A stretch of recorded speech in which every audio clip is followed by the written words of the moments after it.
up, Darkalicious? My name is Lydia. Yo, goody G. And today we're talking about the PlayStation 5, the path to the PlayStation 5, the road to the PlayStation 5 with Mark Cearny, I don't know his name exactly, the yoga instructor that was putting me to sleep a little bit. His voice is so soothing and so like zenned out that you're just like, Yeah, like Kenny was saying earlier, this particular presentation you think was meant for a different... Yes, I believe this video, right, or this pre-recorded kind of presentation was meant for GDC, that's the Game Developer Conference 2020.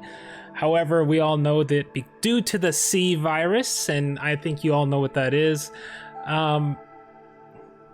GDC was canceled, and that puts us where we are here, right? Yeah. Where he's doing an online presentation. So, yeah, there's a lot of technical specs that maybe the average user would not be that interested in, especially like L2 caches and all that type stuff. Stuff that people that are like super heavy tech nuts might be crazy about, but other people would be like, I don't care. Right? It's so much information that I don't understand. It's kind of like, like, you know, like where you're sitting in like science class and just like whoosh. It's like an hour long of just buzzwords zooming over your head. But essentially there's one, like maybe 3 or 4 things to take away from it. One is that they're installing an SSD into the PlayStation 5, and then they've built their own controllers to control the SSD, therefore allowing like insane loading speeds, right? To essentially try to get rid of loading the game. Yes.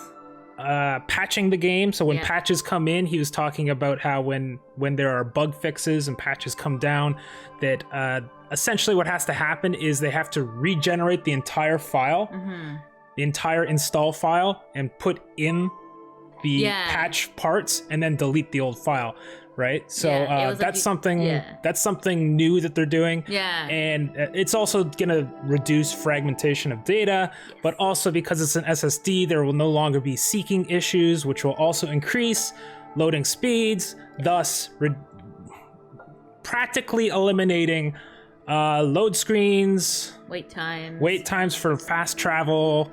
He said especially he highlighted fast travel a lot, where he was saying like you'd have to like distract your player with like, you know, some animations or some tool tips or something while the fast where none of that is going to exist basically with the PS5. It's all going to be like pop in. And he was saying in fact you might have an issue where it loads so fast that it might be disorienting for the player, and you might have to slow it down. Yeah, which sounds fantastic. I mean, that's what you want as a player. You want to be immersed in the game. 100%. Yeah. So, I mean, like, we were playing Life is Strange yesterday, and the loading screens, you're just like, oh my god, like, this is the loads are killer, right? This is a PS4. We're supposed to have like it's supposed to be fast. And it's a pro model too, right? And it's taking forever. So like, I really enjoy that the SSD will kind of eliminate that problem. Yes. Now, the other thing he highlighted was that in order to run your PS4 games, you can like hook in basically a USB external drive to keep your PS4 games on and play it backwards compatible. We all know 100% backwards compatibility pretty much with PS4. They still haven't mentioned anything about 321 for PlayStation. But he also said you could take those PS4 games and dump them onto the SSD. You might get a little more performance out of them, but you're going to be gobbling up a lot of the space that is used for these fast load time things. Right? I do appreciate, like he was saying, like yes, we want to have like commercial plugins to our console, but they've been taking like all the ones that are on the market and like comparing them all like internally and just saying like, hey, what's going to fit in our system, what's going to be the best fit, and then they're gonna send out a recommendation. They're probably gonna have a list of here's what works. Like that's so good. Yes, it was M.2 drives, right, which are essentially SSDs, and they're tiny little chips like this. And he said there's gonna be a compartment, and you just kind of like plug it in. But they're gonna make a list because some of them have like big heat sinks or fans on them and other stuff, and they're not gonna fit properly, as well as the M.2 drives that run on PCI Express 3 are too slow.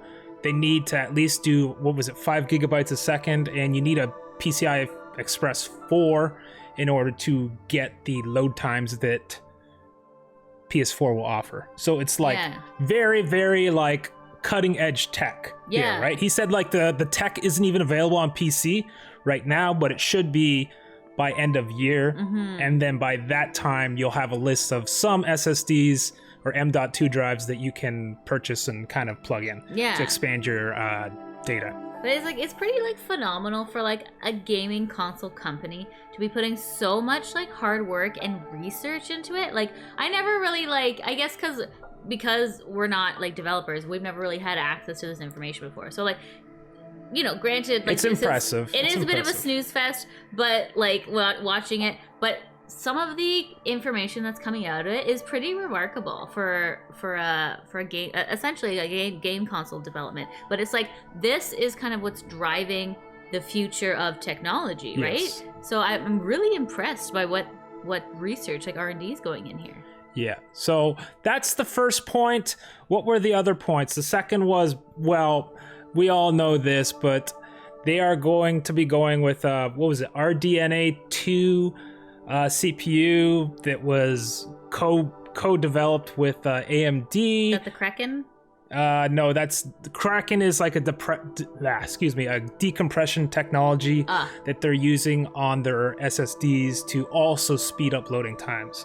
So the one thing with the Kraken technology was that you could load something like, you know how they were saying like the SSD can load 5.5 gigabytes in 1 second, right? Which is insanely fast.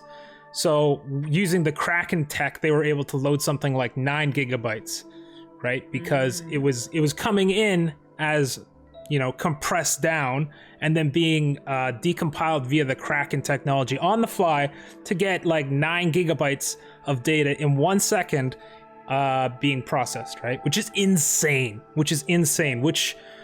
they were talking about how that's going to offload a lot of pressure off the RAM, and a lot of RAM in the past was just being occupied by idle data, but now with the new tech, that's not going to be the case. Anyways, moving on to the processor, it's going to be a RDNA 2 processor co-developed with AMD, and on top of that, they also have a new graphics card like the GPU, which is going to be insanely powerful as well. Not a crazy amount of information there, but I think the video card was running at 2.2 something gigahertz and DDR6, I believe. I can't find it right now in this video, but essentially, the video card's going to run at something like 2.2 gigahertz processing speed, and the CPU is going to be running at something in the 3.5 gigahertz, I think, per core, right? So on top of that, there's going to be all these new features like ray tracing and whatnot. Essentially everything that's very modern that you would expect out of like a top-of-the-line PC is what you're going to be getting with the PS5. So there's no real surprises there. AMD is developing a lot of graphic cards, you know. I'm pretty sure they own ATI, which produces the Radeon video cards and all that stuff. So, I expect a top-of-the-line video card. Now, the final of the three major points is 3D audio, which I thought sounded really cool. Which is essentially they're trying to achieve this the feeling of being inside the game without needing like third-party stuff. Without needing like surround sound speaker setup. So essentially, as long as you're sitting, say, so many feet away from the TV and just using the standard TV speakers, they've figured out the science or the math to make you feel like the sound is coming from behind you, even though it actually isn't. Yeah. And they've done some serious research into the curvature of ears and the inner folds of the ears, and capturing sound. Found a bunch of people, like they tested a whole whack of people and found like an average where most people will feel like they're immersed inside of the audio, right? They talked a lot about how audio really makes you feel like you're in the game. And he gave an example of like rain droplets, and like if there was a scene where you had rain falling, you know, if you were playing a game just using the television speakers, you would feel like everything's coming from at you, right? But using this new tech they called the Tempest engine, there's going to be the sensation, you should have the sensation of the audio is coming from all around you through your normal TV speakers, even though you don't have like a surround sound setup. You don't have like a 5.1 setup or whatever, right? Now, he said that the whole idea of the Tempest system is it's going to support headphones, right? Which some people game on, right? Or here's the video card thing here, the 2.2 gigahertz capped. It's going to work on headphones. It's going to work on TV speakers, TV bars, you know, those audio bars that some people have. And then it's going to also work on like the old school 5.1 surround or 7.1 surround, right? So you've got lots of different ways to achieve great audio, which is a major part of the game, without needing to have that 5.1 surround sound system, right? Yeah. Now, he said the best way to experience it is with a headset, of course, because you're going to be cutting off anyone else like making noise, right? That would take you out of the experience. But the whole idea that you could experience this amazing 3D audio effect without needing all that advanced tech like the 5.1 surround, which a lot of people don't like these days just because it's clunky, it takes up space. I know we used to have it downstairs in our living room downstairs, and we got rid of it because it was like, this is ugly. It's an eyesore. Yeah. Anyways, that's really all there is to take from the PS5, the road to the PS5 video. It's actually an hour-long video, but it's a long watch with a lot of technical details that might put you to sleep, especially with Yoga Master Mark Cearny here. But he's like oh my god, it's just like that voice. It's like I give the guy mad props. I mean, he knows what he's talking about. He doesn't think for a sec. There's no no thinking. He knows his stuff. He knows his stuff 100%. You got to give that guy mad respect. Yeah, absolutely. And the only thing I question is, why is he using a Sony Vaio? Nobody uses those anymore. It's a Sony thing. Nobody uses Sony Vaios. Sony conference. If he didn't have a Vaio and he had like an Apple, people would be like, ugh. So yeah, I mean, like, props on him for using Sony products. Well done. Anyways, let's wrap her up for now, Lydia. Okay, guys, let us know in the comments below. What did you think of our wrap-up? Was it informative? Are we missing something? What do you want out of the PlayStation 5? What are you most excited for from the conference? Let us know in the comments below. We want to engage with you. If you like what you see, hit that subscribe button. Give us a like and a share. Likes are very important for our channel. That's because our tiny channel exposure, and we need your help to beat load times. So like our stuff. God. If you want to follow us on Twitter, our handle is YouAreDorkalicious. And we also stream live weekly on Twitch. Our handle is super_dorkalicious. And we'll see you next time. This has been Lydia. Yeah, I'm Goody G. It's fun dorking out with you. Bye. Bye. Hey guys, this is Lydia. If you like what you see, hit that like button as it helps our channel gain exposure. Also consider smashing subscribe. If you like our content, it would really mean a lot and helps our channel grow. If you want to interact with us, leave a comment down below or follow us on Twitch at super_dorkalicious. We'll see you next time.